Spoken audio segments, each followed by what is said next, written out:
ICC Vida. Viviendo en la inmensidad de un Dios amoroso.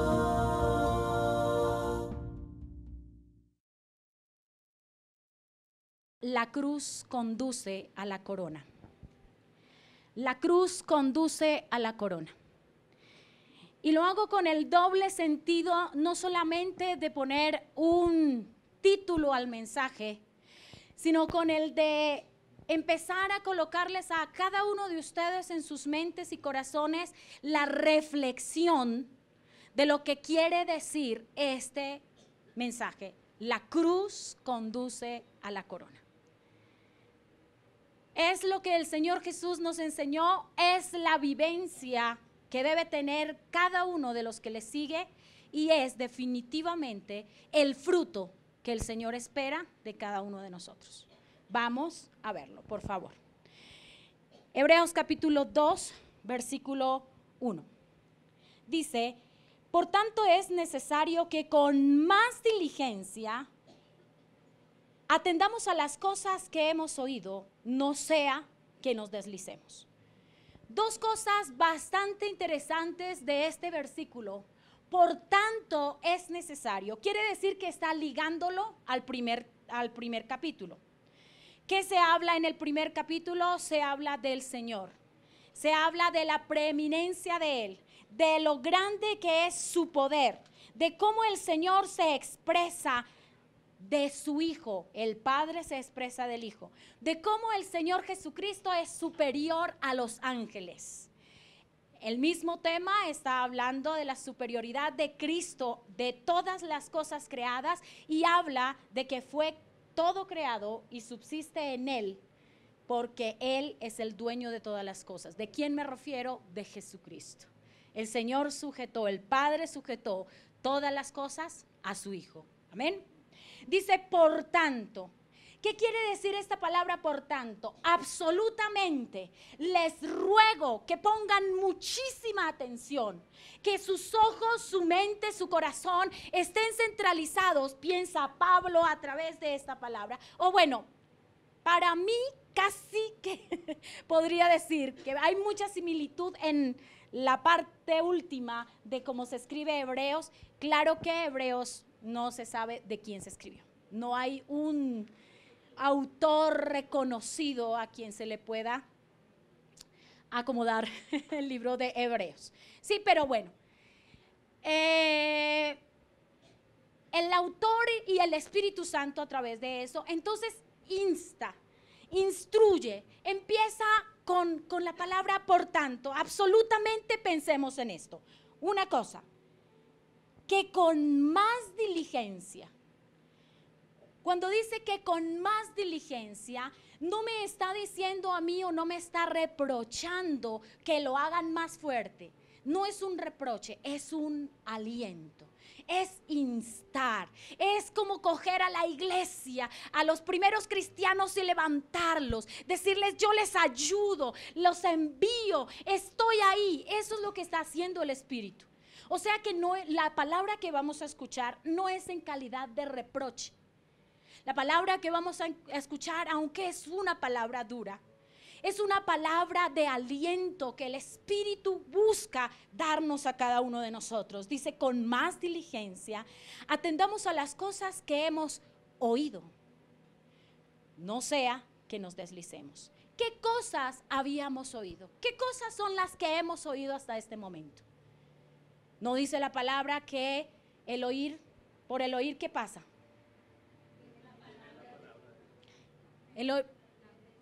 ¿Viene qué? ¿Qué viene? ¿Cuál es el resultado? La fe. La fe. Y la fe se trata de todo lo que nosotros hemos escuchado de la palabra, de las escrituras mismas, ¿cierto? Esa es nuestra fe. La fe viene por el oír.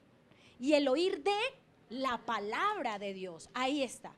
Entonces, si nosotros continuamente estamos escuchando la palabra de Dios, entonces entraremos ¿en qué? En fe.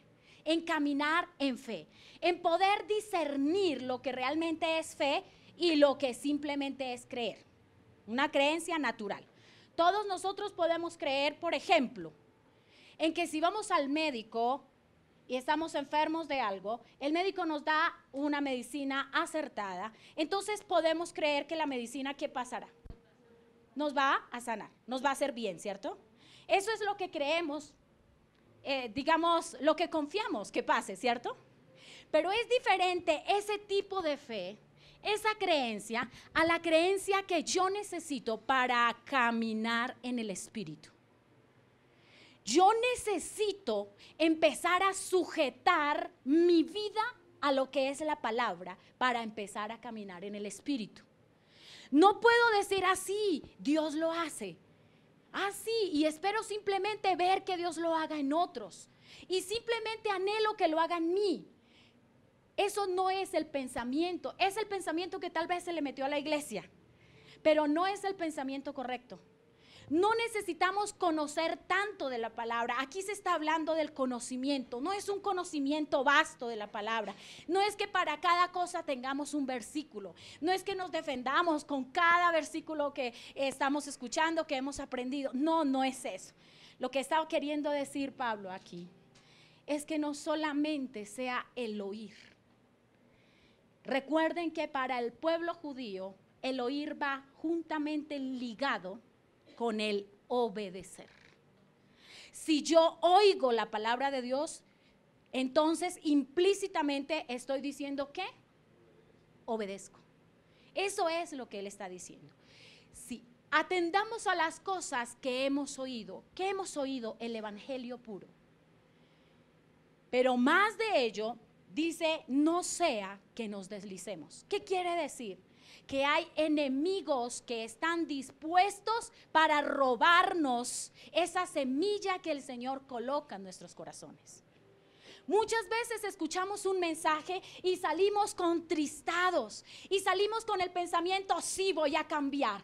Sí, realmente lo que hablaron allá adelante es lo que me está pasando. Voy a cambiar de actitud, voy a hacer otra cosa, voy a doblar mi camino, voy a obedecer. Pero a los 2 o 3 días después del mensaje, se olvidó. Y simplemente se quedó en un pensamiento. Era bueno.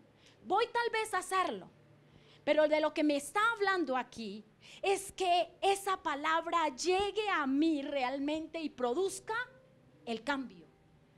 Que no nos quedemos simplemente en escuchar y escuchar y escuchar palabra, porque a veces entra por aquí pero sale por aquí y no produce cambio. Lo que quiere decir aquí el Espíritu Santo es que después de haber oído mucha palabra, de tener mucho conocimiento, de tal vez haber crecido en ella, podemos deslizarnos a causa de que el enemigo quiere robar esa palabra.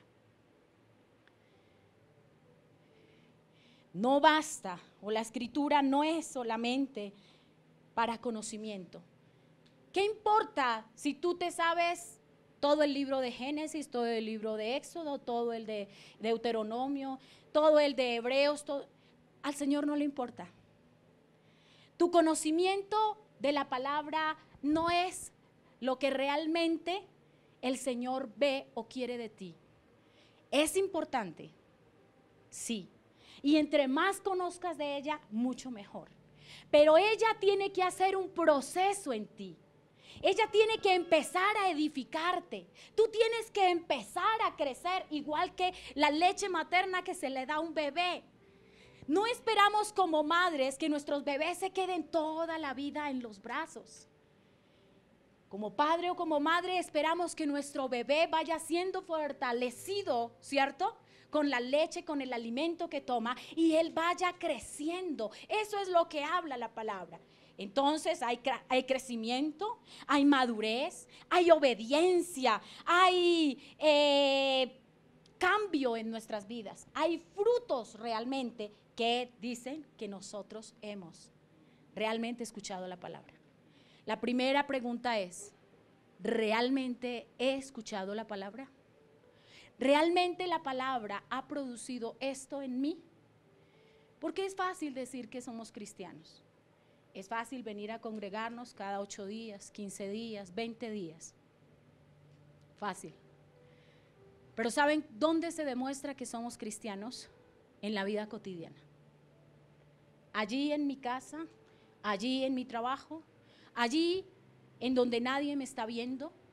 Katy hablaba cosas cuando empezó el servicio y de todas ellas era realmente de lo que el Señor nos quiere redarguir hoy. Todo lo que se dijo era palabra del Señor. Ella no sabía que estaba siendo movida para dar el comienzo de la palabra. Y era, pensemos en cuáles frutos están en cada uno de nosotros. ¿Qué ha pasado durante esta semana? ¿Realmente mi vida llama a la presencia del Señor? ¿Realmente mi vida ha sido cambiada? ¿He entrado en estado de madurez? Es lo que el Señor quiere para cada uno de nosotros. Versículo 2. Porque si la palabra dicha por medio de los ángeles fue firme, y toda transgresión y desobediencia recibió justa retribución. Mira, ¿qué dice esto? Que cuando pecamos tendremos consecuencias. El Señor nos perdona. Él nos limpia de todo pecado. Vamos a ver que Él no solamente expió los pecados, porque expiar el pecado es borrarlo por el momento. Pero Él hizo propiciación, que es otra cosa diferente. La propiciación ya es quitarlo. No es simplemente hacerlo a un lado, es quitarlo. Eso hizo el Señor Jesucristo por nosotros. Pero aquí está diciendo que cada uno que comete un pecado debe asumir las consecuencias. No pensemos que, Señor, tú me perdonaste, entonces yo ya. No, muchas de las cuestiones que nosotros como seres humanos vivimos son consecuencia del pecado, de malas decisiones que hemos tomado, de cosas que han pasado en nuestras vidas que no debieron tomarse de esa manera. Ahora, ¿de qué está hablando implícitamente? Está recordándoles a los hebreos, está recordándoles todas las veces que el Señor los llamó y todas las veces que ellos pecaron. Los sacó de Egipto, ¿cierto? Con mano poderosa a través de Moisés. Los restauró, les dio una tierra, una heredad para ellos. Dijo, yo seré su Dios, estaré en medio de ustedes, yo los protejo, yo les doy todo lo que necesitan, yo seré su Dios. Pero ¿qué hicieron ellos?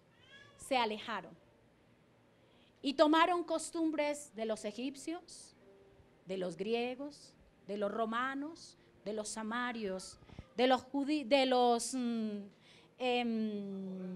amorreos y fereceos y todos los eos, saduceos, ¿cierto? De todos ellos y de todos los pueblos que los iban visitando y de todos los que estaban al lugar. Entonces trajeron siempre cosas. Se contaminaron. Eso es verdad. Versículo 3. ¿Cómo escaparemos nosotros si descuidamos una salvación tan grande? La cual, habiendo sido anunciada primeramente por el Señor, nos fue confirmada por los que oyeron. ¿Cómo escaparemos una salvación tan grande? Dice que los ángeles aún habían predicado. Recuerdan que cuando comenzamos el tema de los ángeles, les dije que a veces a los ángeles se le atribuía la palabra a personas, a profetas, porque ángel significa mensajero, ¿cierto? Entonces, mensajeros del Señor trajeron el mensaje, fue anunciada, dice, primeramente por el Señor, pero también fue confirmada. O sea, no es que simplemente fue un vocerío, no es que simplemente es el evangelio, listo, no, es que fue confirmada. ¿Y por quién fue confirmada? Por los que la oyeron. ¿Por qué? Porque ellos pudieron experimentar la gloria del Señor. Ellos pudieron vivir. Muchos de ellos aquí, cuando se escribió Hebreos, ya habían sido bautizados con el poder del Espíritu Santo, como llama la palabra, en fuego, ¿cierto?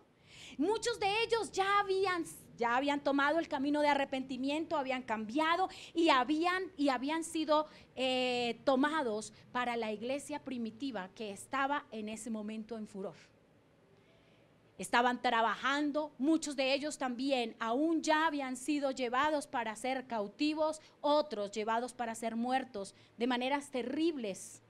Cuando se escribió ya Hebreos, fueron llevados para ser muertos por causa del evangelio de Cristo. Ya se había pagado el precio, ya muchos habían sufrido por causa del evangelio. Esa es la confirmación de que el evangelio es poderoso. Porque nosotros vemos tal vez la muerte como lo último, el último paso, pero a veces la muerte es el principio, porque es la resurrección a la vida que realmente el Señor nos ha llamado. Eso es. ¿Cómo escaparemos nosotros si descuidamos una salvación tan grande? El evangelio que hoy se está predicando en muchas de las iglesias es que cuando nosotros venimos y hacemos una oración de arrepentimiento, entonces ya viene el Espíritu Santo y primero nos dota de todo, es decir, que nos da las arras, nos sella, nos da la llenura y aparte de eso el bautismo. Listo. Entonces que yo ya no me estoy preocupando por mi vida porque yo ya estoy lleno del Espíritu Santo. Segundo, salvos siempre salvos. Que a partir del día que yo hice mi oración de fe ya, entonces ya soy salvo para siempre. Haga lo que haga. Mentira. Eso es una vil mentira. ¿Por qué? Aquí está diciendo el Espíritu de Dios, ¿cómo escaparemos si descuidamos una salvación tan grande? ¿Qué nos está diciendo? Primero, que aquel que pierda la salvación no va a escaparse. Va a recibir su justa retribución. Y segundo, que la salvación se puede perder. Se puede perder. La salvación no es algo, es un regalo que el Señor te dio a ti. Pero la salvación incluye con ese regalo de paternidad que el Señor te da, incluye ciertos reglamentos que cada uno de nosotros debe seguir. No es simplemente recibir el regalo. Así el Señor me adoptó como su hijo. Hijo siempre hijo, fue el último seminario que nosotros recibimos. Hijo siempre hijo. Y uno quiere a su hijo así haga maldades. Claro que sí, uno como ser humano quiere a su hijo así haga maldades. Pero va a llegar el día en que su hijo tiene que pagar por sí mismo el resultado de sus maldades. Muchas veces yo lo puedo perdonar, muchas veces yo lo puedo eximir. Lo puedo aislar, es más, puedo pagar yo el precio por él. Muchas veces, que eso fue lo que hizo el Señor Jesucristo. Pero llegará el momento en que esas maldades le alcancen y tendrá que pagar su precio. Eso es lo que nos está diciendo. Ahora, versículo 4. Testificando Dios juntamente con ellos. Bueno, ¿el testimonio de quién fue? También del Señor, no solamente de las personas, del Señor, testificando Dios juntamente con ellos. ¿Con qué lo testificó el Señor? Señales, prodigios y diversos milagros y repartimientos del Espíritu Santo según su voluntad. Eso me habla de los dones, ¿cierto? Porque 1 Corintios capítulo 14 habla sobre los dones que el Señor reparte como Él quiere a cada uno. Cada uno de nosotros, todos los que estamos aquí, tiene por lo menos, por mínimo un don. Y ese don es para el servicio de la congregación. Ese don es para que todos crezcamos. Ese don es para usarlo en medio de nosotros. Por eso es que no podemos dejar de congregarnos. Porque la única parte donde ejercitaremos los dones que el Señor ha puesto en nosotros es en la congregación. No podemos ejercitarlos en la casa, no podemos ejercitarlos en el trabajo, no podemos ejercitarlos en la calle. ¿Saben por qué? Porque allá no están hablando mi mismo idioma. Aquí es donde vamos a ser ejercitados en ellos. Y si nosotros no acudimos constantemente, si nosotros simplemente estamos en el ir y venir, voy cuando quiero, cuando amanecí con dolor de uñas, no voy. Entonces, ¿qué pasa? Que me pierdo el momento para ser ejercitado mi don. Pierdo el momento para que el Espíritu esté ahí redarguyendo. Pierdo el momento para que el Espíritu me esté llamando, me esté diciendo, me esté encendiendo el fuego. ¿Cuánta oscuridad hay en el mundo en este momento? Estamos a puertas de la tribulación. Estamos en un periodo llamado dolores de parto. Hasta ahora están empezando. Todavía no nos ha tocado. Y si hasta ahora estamos empezando y ya muchos de nosotros estamos renunciando, hemos hablado con amor y con tristeza hemos visto lo que ha pasado desde el 2020 hacia este lugar, hacia este momento. Estábamos haciendo 2 servicios y todas las sillas casi estaban llenas. Hoy solo se hace 1 y miren todas las que están desocupadas. El enemigo ha hecho estrategias y sigue haciendo estrategias para vencernos, para desanimarnos, para ponernos en conflicto unos con otros, para hacer muchísimas cosas entre nosotros. Pero es ahí donde cada uno de nosotros tenemos que alentarnos, cada uno de nosotros en lo que sabe hacer. Si sabemos sonreír, sonriamos para bendecir a otro. Abracemos para bendecir a otro. Que nuestro abrazo, cuando nos llaman a abrazar, no sea simplemente, bueno, sí, voy a orar, voy a abrazar, voy a decirle Señor te bendiga, el Señor te bendiga, el Señor te bendiga. ¿Realmente lo hacemos de corazón? ¿Pensamos en la bendición de esa persona? Si cuando preguntamos cómo está, ¿saben qué? A veces yo pregunto cómo está y me dice, bien, sí, bien. Pero la cara está reflejando todo lo contrario. Todo lo contrario. Y no me interesa meterme en sus vidas. Realmente no es por eso, ni quiero chismear. Eso es lo que menos quiero. Pero sí, debiéramos confiar más en los que están aquí que en los que están afuera. Y a veces recibimos consejos y personas de los que están afuera y nos dicen cosas que muchas veces resultan en desánimo para nosotros. Y tal vez no confiamos en los que estamos aquí adentro, porque tal vez si nosotros decimos algo, el run run se oirá por todo lugar y en lugar de levantar, destruimos. ¿Cómo hemos cambiado? ¿Cómo hemos cambiado? Si este es el lugar para levantarnos, si este es el lugar para protegernos, si este es el lugar para orar realmente unos por otros y sentir el dolor de otros.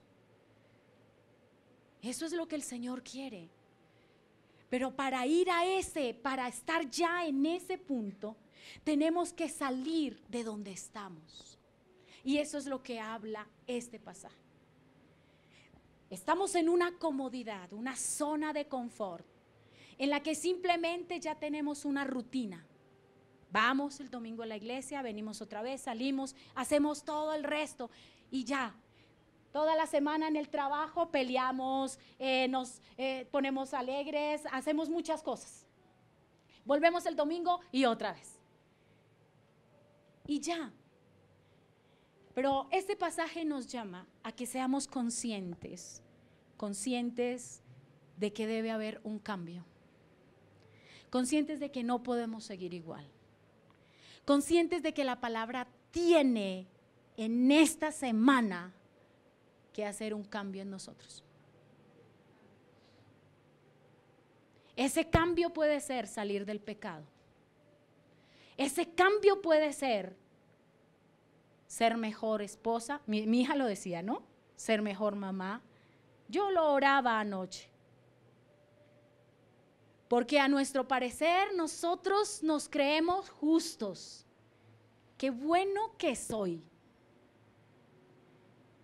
Pero, ¿y al parecer del Señor? Pero, ¿y las obras?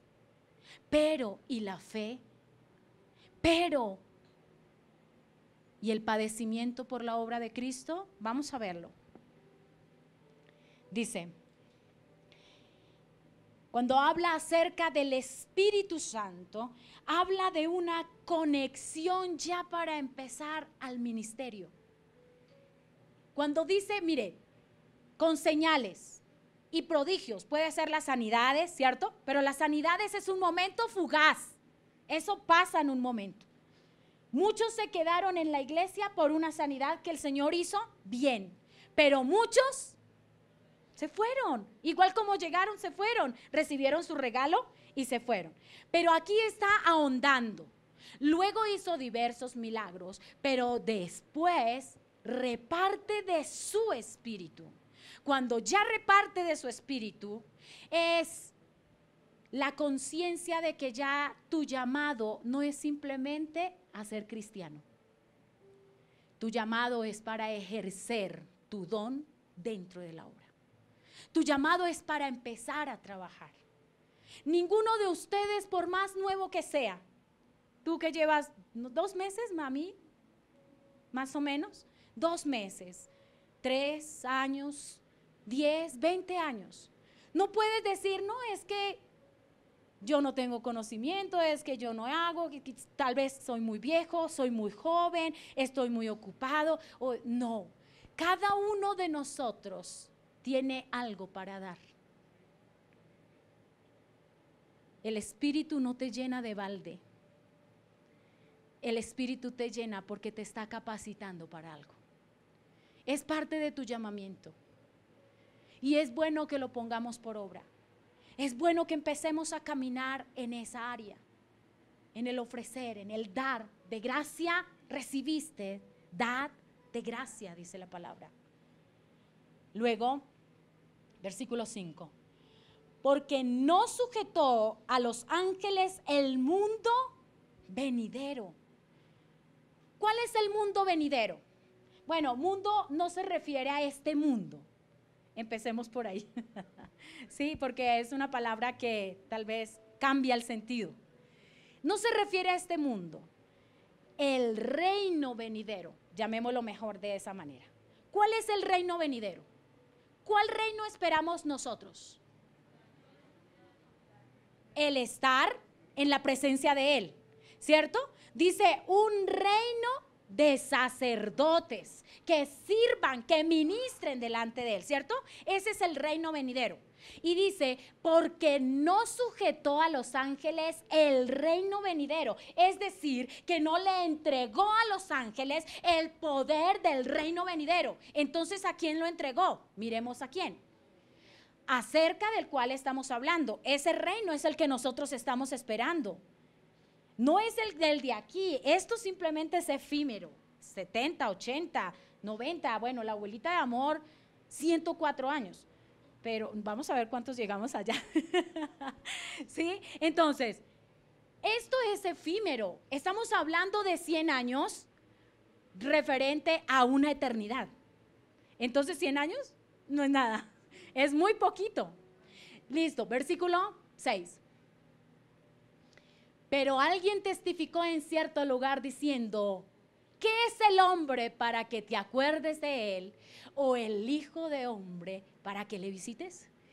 Alguien testificó. ¿Saben quién testificó? Salmos. alguien testificó. Alguien, no dice algo. Alguien, es decir, que se refiere a una persona. Cuando dice alguien testificó, el que testificó en Salmos fue no el que lo escribió, el Señor Jesús. ¿Quién es la palabra? Jesús. Alguien testificó. ¿Recuerdan Juan 1:1? En el principio era el verbo y el verbo era con Dios y el verbo era la palabra, las sagradas escrituras o la palabra es ¿quién? Jesucristo en persona. ¿Listo? Entonces, alguien testificó. Vamos a ir por favor a Salmos capítulo 8, mi amor. Salmos capítulo 8. Si nos vamos dando cuenta, leámoslo, creo que desde el versículo 4 al 6. Gracias, mamita. Si nos damos cuenta y leemos todo Salmos 8 allá en la casa, nos damos cuenta que el Salmos 8 habla acerca del hombre, de lo que el hombre es, ¿sí? Es todo lo que el hombre es. Pero mire, quien alguien testificó, el Señor Jesucristo, por medio del profeta escribiendo salmos. Digo pues, ¿qué es el hombre para que tengas de él memoria y el hijo del hombre para que le visites? Le has hecho poco menor que los ángeles y lo coronaste de gloria y honra. Estaba hablando del hombre en ese momento. Le hiciste señorear. Aquí ya cambia. Habla acerca de dos personas ya, no solamente una. Le hiciste señorear sobre las obras de tus manos. ¿Recuerdan Génesis 1? Capítulo 26, cuando el Señor dice, hagamos al hombre conforme a nuestra imagen, conforme a nuestra semejanza, ¿cierto? Luego en el capítulo 3, 2, cuando dice que le dice al hombre, le doy todo esto para que usted lo señoree, ¿cierto? Se enseñoree de él, para que usted lo sojuzgue, es decir, para que usted lo administre correctamente, para que usted sea el dueño. Yo soy el dueño, pero se lo entrego a usted. Usted será el dueño mientras usted esté ahí, ¿cierto? Eso es lo que le dice al hombre. Lo hiciste señorear sobre las obras de tus manos. Todo lo pusiste debajo de sus pies. Ese todo lo pusiste debajo de sus pies está hablando también de dos personas. La primera, en todos nosotros, la generación humana, en que el Señor entregó todo lo que Él hizo para que nosotros lo gobernásemos. Pero la segunda persona, que es el segundo Adán, ¿recuerdan? El primer Adán cayó. ¿Hizo la tarea? No. Como generación humana, nosotros lo único que sabemos es destruir. Esa es la verdad. Solo destruir. Pero el segundo Adán, ¿cierto? ¿Quién es? Jesucristo. Le hiciste señorear sobre todas las obras de tus manos y todo, es decir, las autoridades, potestades, los hombres, los ángeles y todas las cosas, las puso debajo de sus pies. Entonces está hablando primero de toda la generación humana, pero intrínsecamente, implícitamente, está hablando también del poderío de Cristo. Fue necesario que el Señor Jesucristo, el segundo Adán, viniera a levantar lo que el primer Adán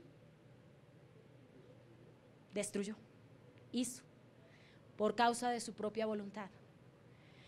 ¿Sí? Ahí empieza entonces es ese paralelo que les quiero mostrar. ¿Listo? Aquí empezamos. Muy bien. Ahora, dice que no sujetó, vamos en el versículo 5, ¿cierto? 6. Porque alguien testificó en cierto lugar diciendo que es el hombre para que te acuerdes de él. Muy bien.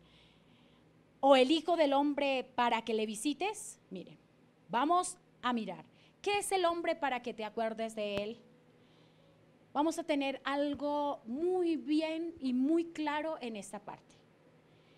El Señor recordará únicamente a aquellas personas que tengan una relación de pacto con Él.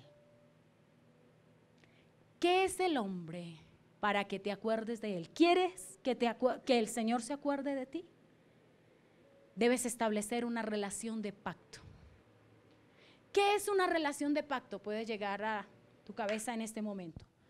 Una relación de pacto es donde Él cumple su parte y tú cumples la tuya. El Señor se recuerda de nosotros cuando nosotros cumplimos la palabra. El Señor recuerda nuestros corazones y nuestras vidas y se acuerda. ¿Recuerdan, por ejemplo, cuando dice, y se acordó de Sara y se acordó de Ana? Recuerdan que allá ella estaba llorando, ¿cierto? Allá en la presencia del Señor. Y dice que ni siquiera salían palabras, sino que simplemente susurraba. Y lloraba y lloraba. ¿Y qué se acerca? Se acerca Elí. Elí era el sacerdote, ¿cierto? ¿Y qué le dice?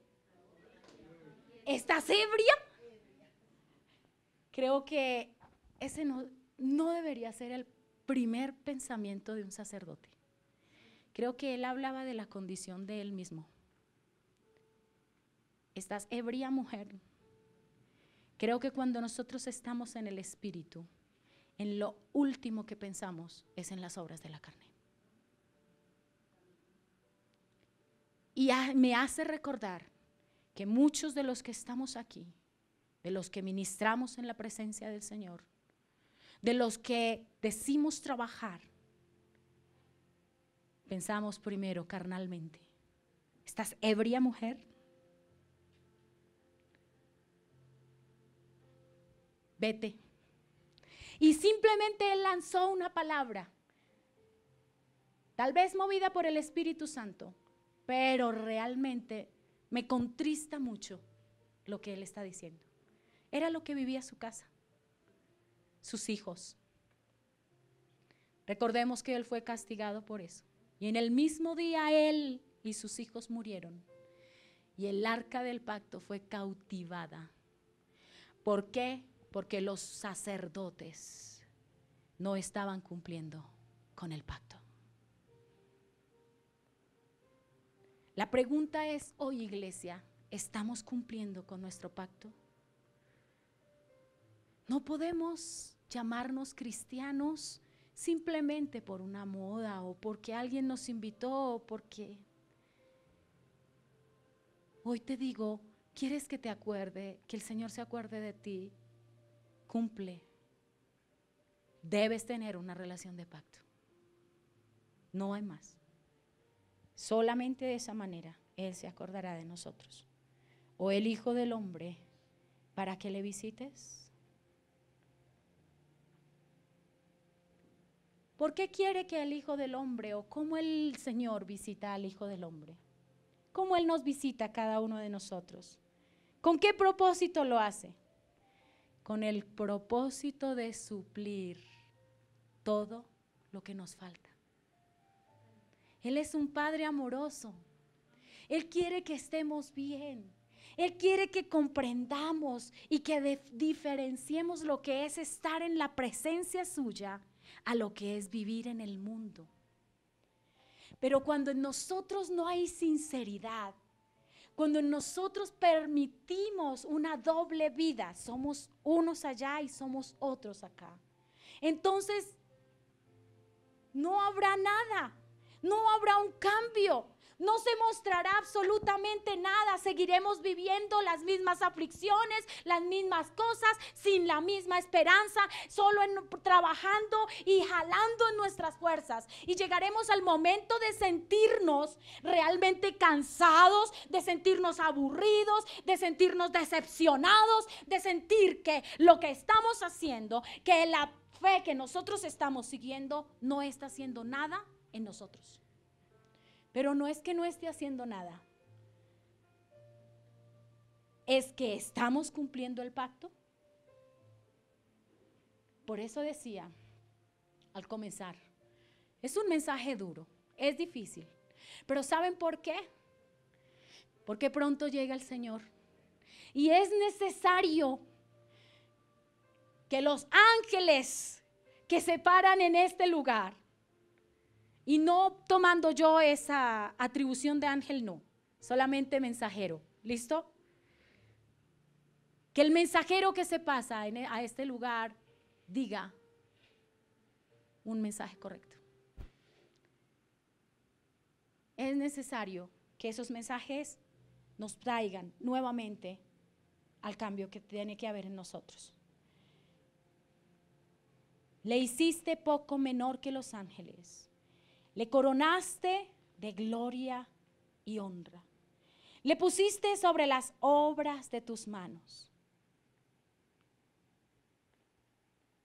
Es un reproche.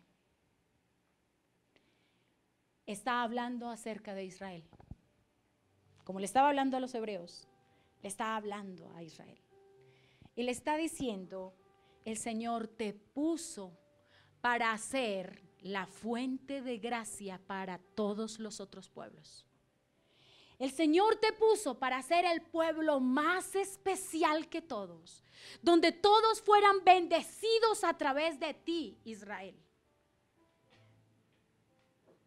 Le recuerda la posición, pero Israel no lo hizo. Entonces el Señor vino y lo hizo. El Señor Jesucristo viene y lo hace, pero luego el Señor Jesucristo entonces entrega esa potestad ¿a quién? Vamos a verlo, Efesios 1:22. ¿A quién entrega esa potestad de ser un pueblo escogido, de ser real sacerdocio, de ser una nación adquirida por el Señor? ¿A quién la entrega? A la iglesia, a los santos. Miren, y sometió todas las cosas bajo sus pies. ¿Quién? El Padre. ¿Bajo los pies de quién? De Jesucristo. Y lo dio por cabeza sobre todas las cosas a la iglesia. Nos lo entregó a nosotros. El Padre permite que su Hijo redima. El Hijo quiere redimirnos. Entrega todo lo que es. Sufre por nuestra causa. Deja su gloria. Se humilla de la posición de ser Dios, de ser divino. Voy a decirles otro secreto. Los ángeles no son divinos. El único divino es Dios. Los ángeles solamente son creación suya. En ese estatus de creación estamos nosotros también. Pero a nosotros nos fue encomendado algo más grande que aún a los mismos ángeles. Aunque ellos son mayores que nosotros en conocimiento, en poder y en muchas otras cosas, nosotros somos mayores que ellos porque somos vasijas de barro en donde reposa la presencia del Señor. ¿Cuánto quisieran ellos que la presencia del Espíritu reposara en ellos? ¿Saben por qué los demonios nos odian? Voy a decirles por qué. Porque los demonios en principio fueron ángeles. Pero ellos se rebelaron delante de la presencia del Señor. Y cuando se rebelaron, no tuvieron oportunidad de ser rescatados. Y ellos pelearon, porque nosotros fuimos hechos como ellos, creación, no igual a ellos, sino creación. Y nosotros desobedecimos también. Nosotros hicimos lo malo, pero el Señor nos amó tanto que dio a su Hijo, y su Hijo dio su vida por nosotros. Imagínense cuánto valor tenemos para Dios. Por esa razón nos odian. Porque ellos fueron destituidos de la gloria de Dios inmediatamente. Y para nosotros la ley era de esa forma. Por cuanto todos pecamos, estamos destituidos de la gloria de Dios. Pero vino el segundo Adán, quien nos amó. Más que a su misma gloria, más que a su misma vida, y tomó forma de hombre e hizo en lo que Israel debía cumplir. Cumplió el pacto, vivió como hombre, pero vivió en santidad lo que Israel debió hacer. Luego lo entrega entonces a la iglesia. Él ya es nuestra cabeza. ¿Qué hace el Padre? Iglesia, la convoco a usted y le entrego a mi Hijo. Él será tu cabeza, pero tú serás su esposa. Miren la relación, miren cómo lo cambia el Señor. ¿No nos ama? ¿Algunas veces has pensado que no te ama lo suficiente? ¿Alguna vez has estado tan cansado y abatido que piensas que se olvidó de ti? ¿Alguna vez crees que Él te ha abandonado? Aquí tienes la respuesta. Te ha amado tanto, tanto, que te tiene con vida hasta este momento para escuchar esa palabra. Eres importante para Él. Eres su hijo y su hija apreciados. Dio todo lo que tenía. Fue capaz de darse a sí mismo. Fue capaz de perdonar todas nuestras maldades. ¿Cuántos de nosotros nos cuesta perdonar? ¿Cuántos de nosotros simplemente vivimos con un rencor de hace 10, 15, 20 años? ¿Cuántos de nosotros hemos roto relaciones con nuestros padres, nuestros hijos, nuestros hermanos, nuestros familiares y muchas otras personas? Porque simplemente pasó algo que no podemos, decimos no puedo. Déjame decirte, si no puedes, estás andando en la carne. Porque el Espíritu te ha perdonado. Porque el Hijo mismo te ha perdonado. Porque el Padre decidió adoptarte sin ver todas las cosas que habías hecho y que yo he hecho delante de Él. Porque es capaz de llamarte su hijo y de abrazarte y de bendecirte sin recordarte lo malo que eres y sin recordarme lo mala que soy.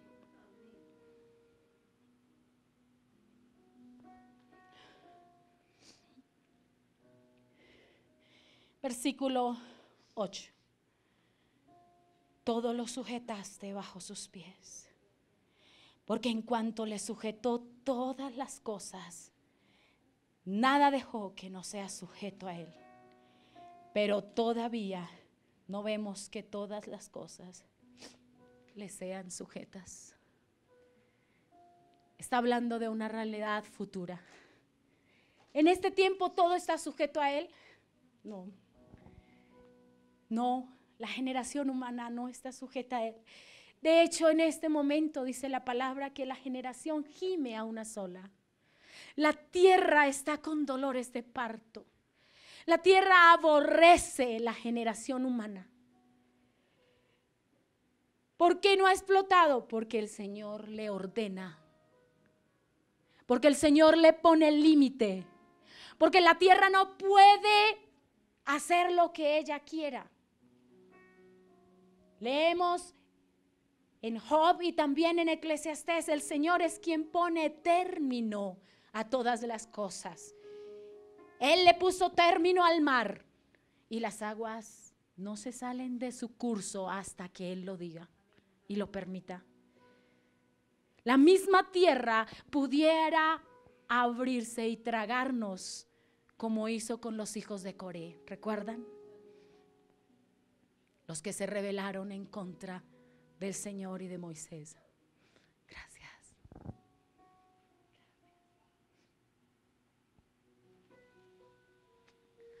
Perdón. Pudiera el Señor hacer todas esas cosas y permitir.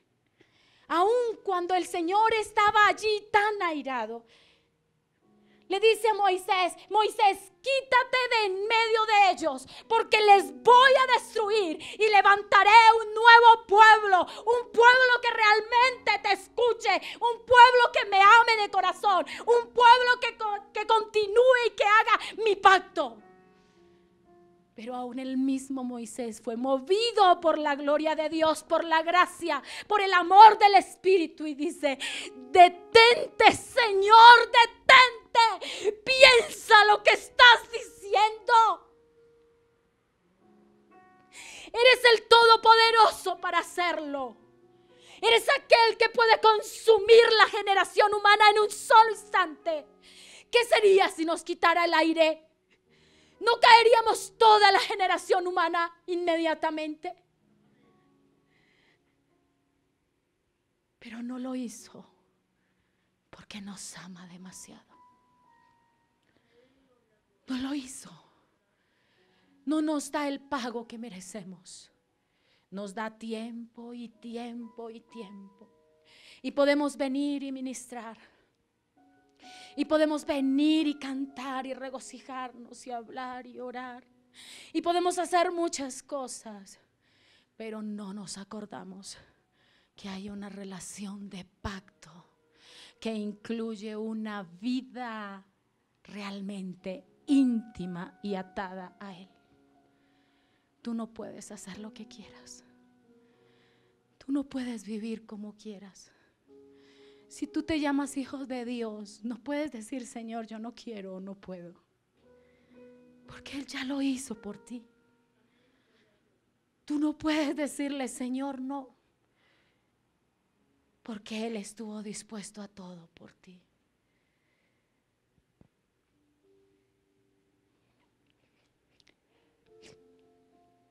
Versículo 9.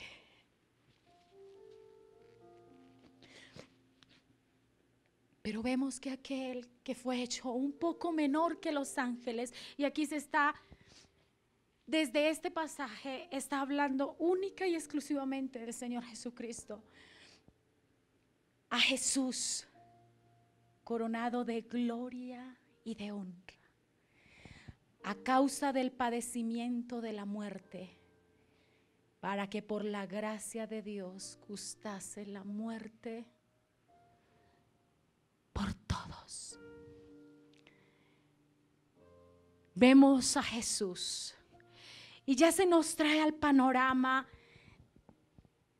solo, única y exclusivamente al Hijo de Dios, a Jesús, nuestro sanador y salvador.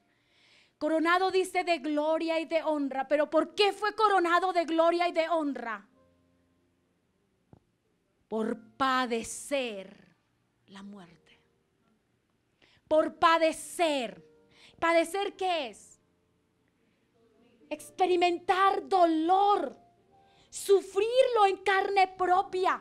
Vivirlo en carne propia. Y hoy te pregunto, ¿cuánto has sufrido en carne propia?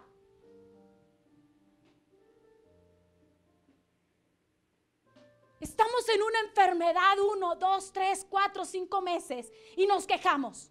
Y empezamos a preguntar, Señor, pero yo, ¿por qué? Señor, pero yo te amo, pero yo te adoro, pero yo te sirvo, pero yo he caminado fiel, pero yo he hecho, pero yo he hecho y pero yo he hecho. ¿Y por qué le preguntamos? ¿No es Él acaso el que toma la decisión de todo? ¿No estamos viviendo bajo la cobertura de Él? Si vivimos bajo la cobertura de Él, una enfermedad, un dolor, una tristeza, una pérdida o cualquier cosa que podamos vivir, lo hacemos. ¿Por qué? Porque necesitamos padecer, necesitamos que la carne sufra. ¿Por qué necesitamos que la carne sufra? Porque cuando la carne todo lo tiene, se aleja de Dios.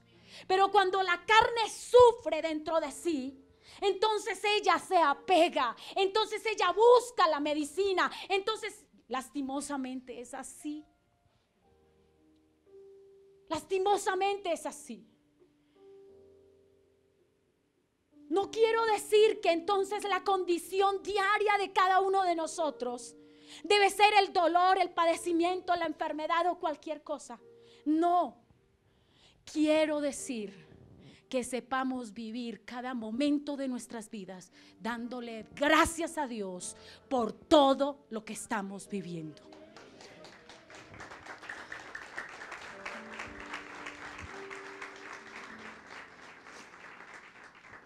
Ese evangelio barato que nos vendieron, de que cuando venimos al Señor ya todo estará bien.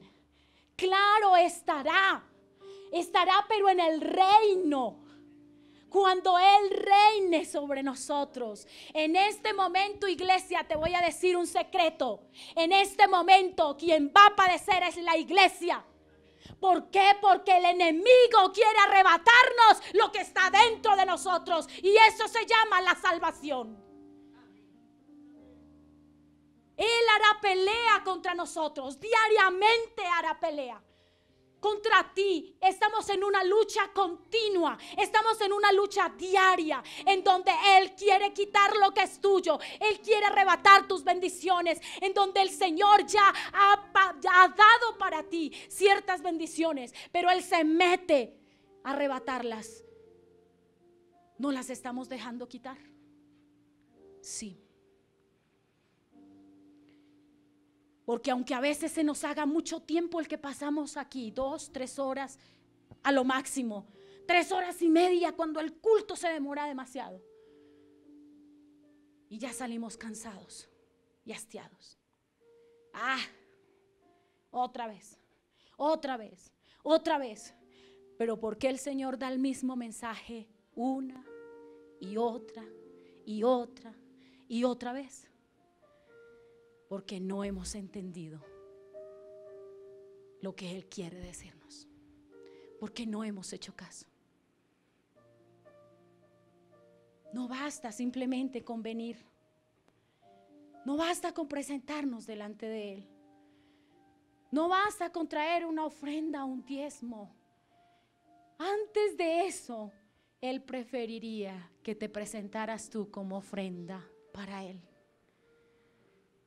No basta con querer ser bueno, con querer ser eficaz. Lo que Él pide es cambio. No podemos vivir en la semana con un pie afuera y el domingo con el pie adentro. Déjame decirte, iglesia, por eso te decía, este mensaje ni siquiera es fácil para mí darlo.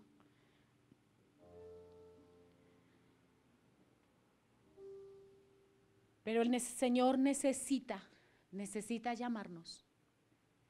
Necesita decir, iglesia, ten cuidado.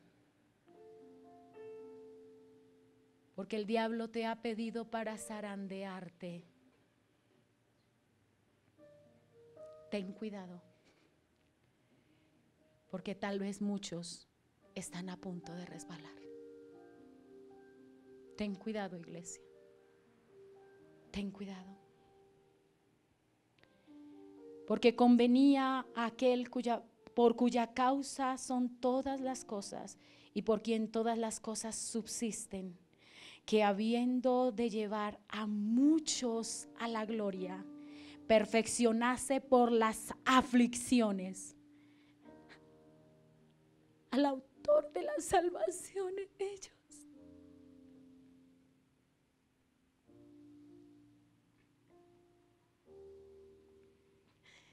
Fue necesario cada padecimiento del Señor.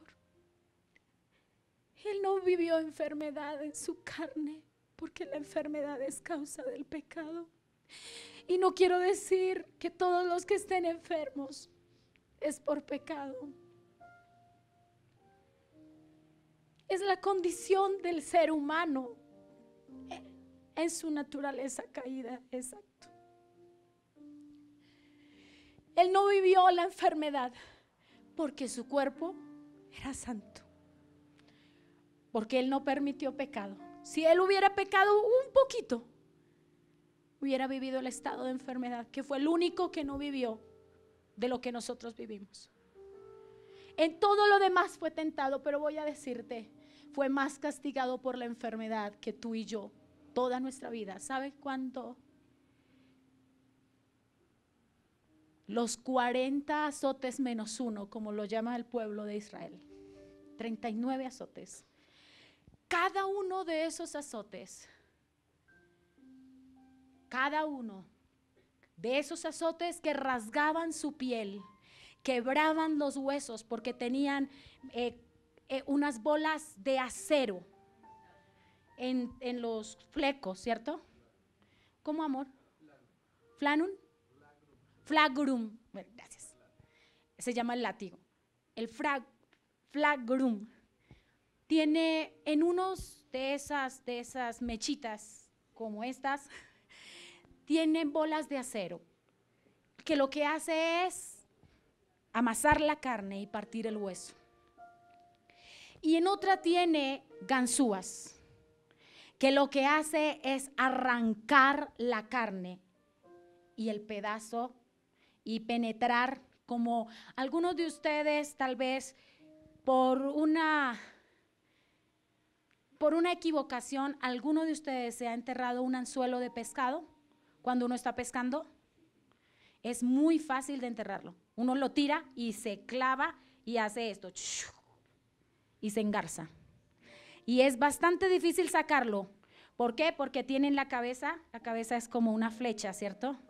Y cuando uno lo devuelve, rompe la carne que atravesó.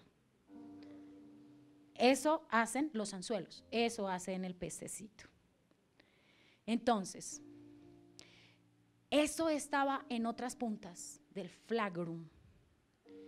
Y lo que hacía era rasgar la carne del Señor. Pero Él soportó ese dolor porque cada latigazo, científicamente se ha demostrado que hay 39 especies que producen las enfermedades. Por eso dice en Isaías, llevó nuestras enfermedades sobre sí. Él no las percibió como nosotros. Él percibió la dureza de la enfermedad. El látigo rompió su carne mucho más. Y dice, en quien todas las cosas subsisten, Jesús, que habiendo de llevar muchos hijos a la gloria, ¿cuáles son? Nosotros. Perfeccionase por aflicciones al autor de la salvación.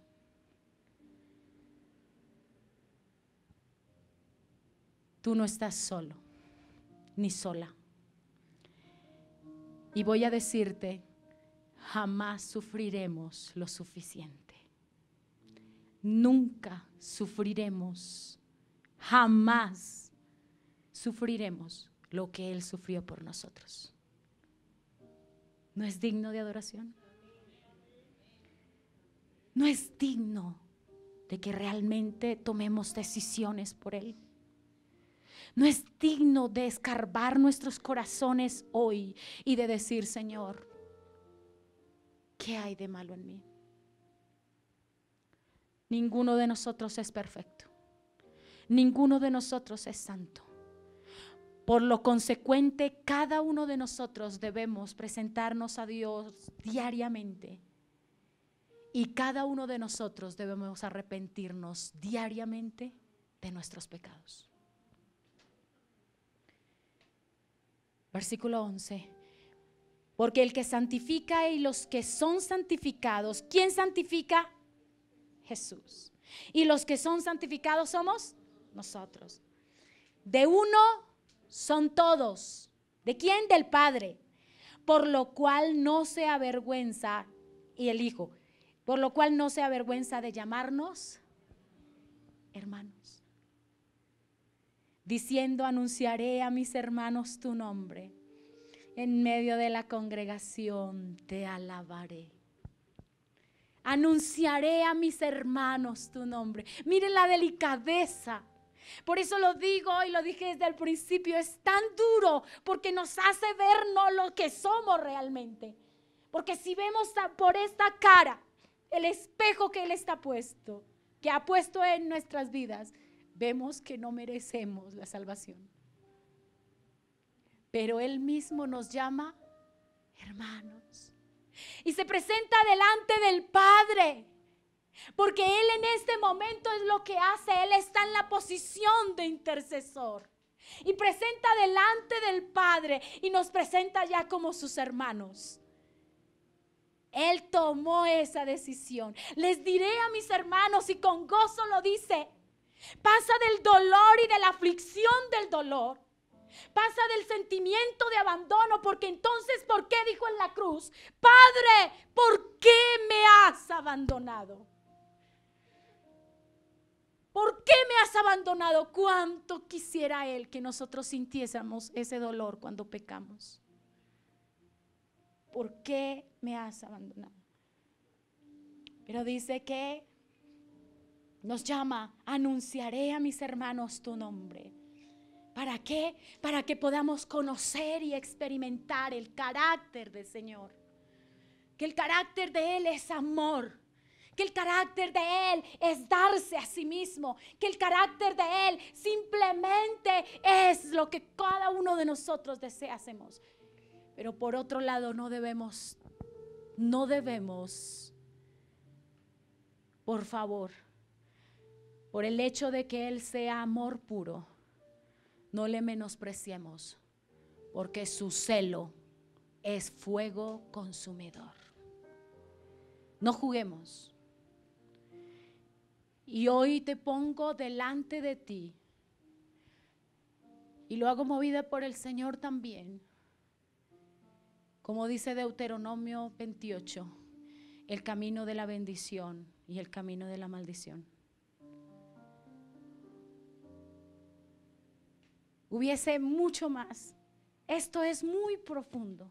Lo que estamos leyendo es muy, muy profundo.